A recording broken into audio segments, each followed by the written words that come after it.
Hello and welcome to my channel Homeopathy for Everyone. Today we are going to talk about postnatal depression. Postnatal depression क्या है, इससे कैसे बचा जाए, आज हम इस बारे में बात करेंगे। अक्सर देखा जाता है कि कुछ माएँ बच्चों की पैदाइश के बाद डिप्रेशन का शिकार हो जाती हैं।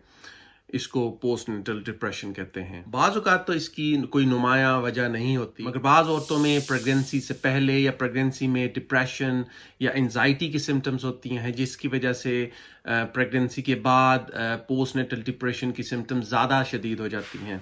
या वो माएँ जो अकेले ही इस पूरी प्रेगनेंसी में गुजरती हैं, जिनको कोई सपोर्ट उनके पार्टनर की तरफ से या फैमिली की तरफ से नहीं होती, उनमें भी ये पोस्टनेटल डिप्रेशन की सिम्टम्स ज़्यादा होती हैं। इसके अलावा उन माओं में भी ये चीज़ देखने में आती है जो किसी किस्म की ट्रॉमा का शिकार हुई हो प्रेगनेंसी में। उन माओं में भी ये चीज़ देखी जाती है जिनके बच्चों की सेहत ठीक नहीं होती और जिसकी वजह से वो उनकी सेहत को लेकर ज़्यादा टेंशन का शिकार हो जाती हैं, वो भी बाज़ औक़ात डिप्रेशन का बायस बनता है। तकरीबन हर 10 में से एक माँ को डिप्रेशन, पोस्टनेटल डिप्रेशन होता है, और अगर उसका इलाज ना किया जाए तो बाज़ औक़ात वो महीने, बाज़ औक़ात सालों ये चलता है।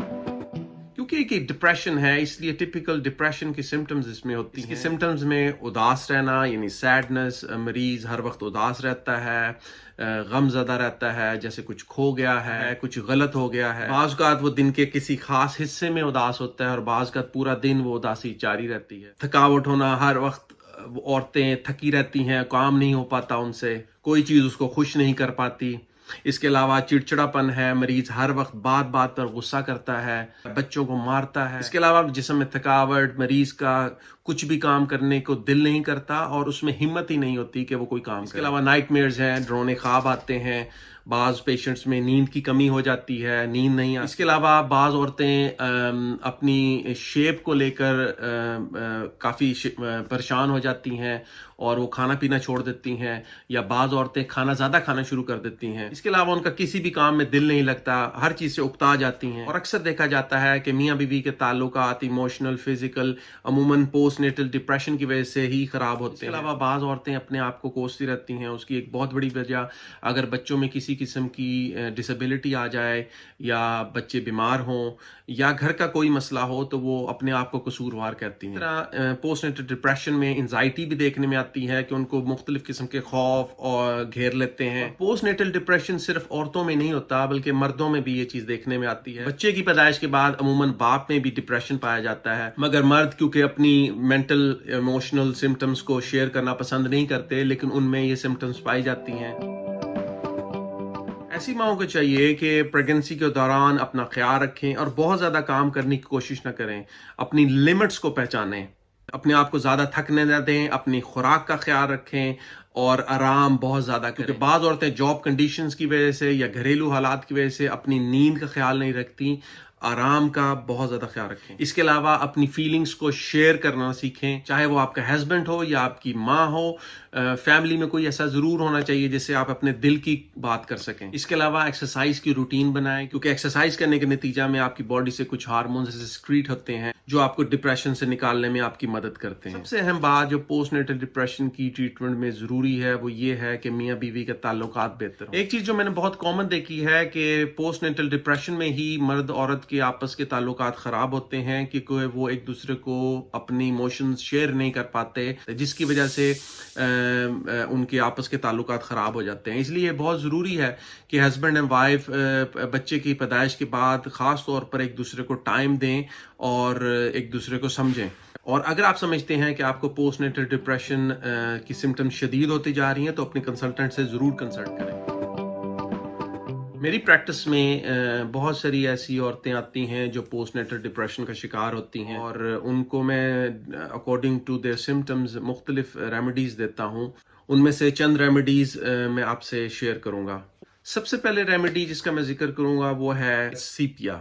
सीपिया के मरीज अमूमन इरिटेबल होते हैं, गुस्सा करते हैं, उनको ये लगता है कि उन पे ये प्रेगनेंसी, उन पे ये बच्चा थोप दिया गया है, اور جس کی وجہ سے وہ غصہ کرتی ہیں، وہ اس کی ذمہ داری کو ادا نہیں کرنا چاہتی، وہ تھک جاتی ہیں بہت جلدی۔ اس کے علاوہ سی پی اے کی پیشنٹس کو ہوتا ہے کہ میں جو بھی کرنا چاہوں مجھے کسی قسم کی کوئی تنگ نہ کرے، میں اپنی انڈیپینڈنٹ لائف گزاروں۔ عموماً ان عورتوں میں ہوتا ہے جو ورکنگ کلاس ہوتی ہیں اور ان کو یہ لگتا ہے کہ ان بچوں کی پیدائش کے بعد ان کو ریسٹرکٹ کر دیا گیا ہے، وہ اس طرح فریلی موو نہیں کر سکتی، وہ ایموشنلی نہ بچوں کے ساتھ اٹیچ ہو پاتی ہیں نہ اپنے شوہر کے ساتھ اٹیچ ہو پاتی ہیں، وہ ہر چیز سے ڈسسیٹسفائی ہوتی ہیں، کوئی بھی چیز ان کو خوش نہیں کر سکتی، وہ ہر چیز سے دور رہنا چاہتی ہیں۔ اس کے علاوہ وہ اپنی ذمہ داریوں سے بھاگنا چاہتی ہیں، نہ وہ بچوں کی کیئر کرنا چاہتی ہیں نہ وہ شوہر کی، بس ان کا یہ دل کرتا ہے کہ وہ اپنی ذمہ داریوں سے نکل جائیں۔ اس کے علاوہ ایک ریمیڈی ہے بڈلیا۔ بڈلیا عموماً ان لوگوں میں بہت بہتر کام کرتی ہے جن کی لائف میں ایک کے بعد دوسرا لاس ہوا ہو، کوئی کسی کی وفات ہو جائے یا انہیں نقصان پہنچا ہو،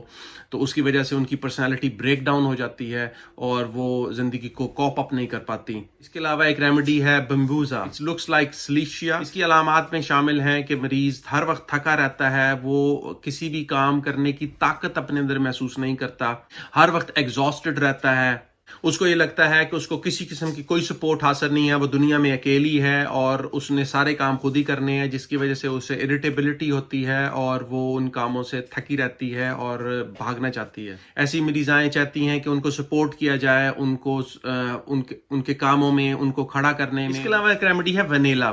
ونیلا عموماً ان پیشنٹس میں نے بہت فائدہ مند دیکھی ہے جو عورتیں کوشش کرتی ہیں کہ وہ ان لاز کی ایکسپیکٹیشنز کے مطابق آ سکیں، پورا اتر سکیں، مگر وہ اس میں سمجھتی ہیں کہ وہ فیل ہو گئیں، یا ان کے ان لاز کی طرف سے یا فیملی یا ہسبینڈ کی طرف سے وہ ان کو توجہ نہیں مل پاتی، جس کی وجہ سے وہ ڈپریشن کا شکار ہو جاتی ہیں اور ٹوٹ جاتی ہیں۔ وہ سمجھتی ہیں کہ nobody interested in me, I am ignored, میرا کوئی خیال نہیں رکھتا۔ میں نے کوشش کی اپنی کیپیسٹی کے حساب سے خوش کرنے کی، اپنا کام کو بہتر رنگ میں انجام دینے کی، لیکن پھر بھی مجھے اگنور کر دیا گیا یا فیملی میں وہ مقام حاصل نہیں ہوا جس کی میں حقدار تھی۔ ایسے ڈپریشنز میں ونیلا بہت اچھا کام کرتی ہے۔ اس کے علاوہ ایک دوائی ہے پیسیفلورا۔ ایسے کیسز میں جس میں مائلڈ ڈپریشن ہو اور نیند کے پرابلم ساتھ چل رہے ہوں، تو اگر اس میں پیسیفلورا دی جائے تو نیند بہتر ہوتی ہے۔ اس کے علاوہ ایک دوائی ہے پلسٹیلا۔ پلسٹیلا عموماً ان عورتوں میں بہت اچھا کام کرتی ہیں جو ہر وقت روتی رہتی ہیں، جن کو بات بات پہ رونا آ جاتا ہے، انہیں کوئی چھوٹی چیز بھی رلا دیتی ہے، کوئی چھوٹی سی بات بھی ان کو ہرٹ کرتی ہے۔ ایسے کیسز میں پلسٹیلا بہت اچھا کام کرتی ہے۔ جی تو ویورز، یہ تھی آج کی ویڈیو، امید ہے کہ آپ کو پسند آئی ہوگی۔ اپنے کومنٹس، اپنے کوشچنز مجھے سینڈ کرنا نہ بھولیے گا۔ سی یو نیکسٹ ٹائم، بائے۔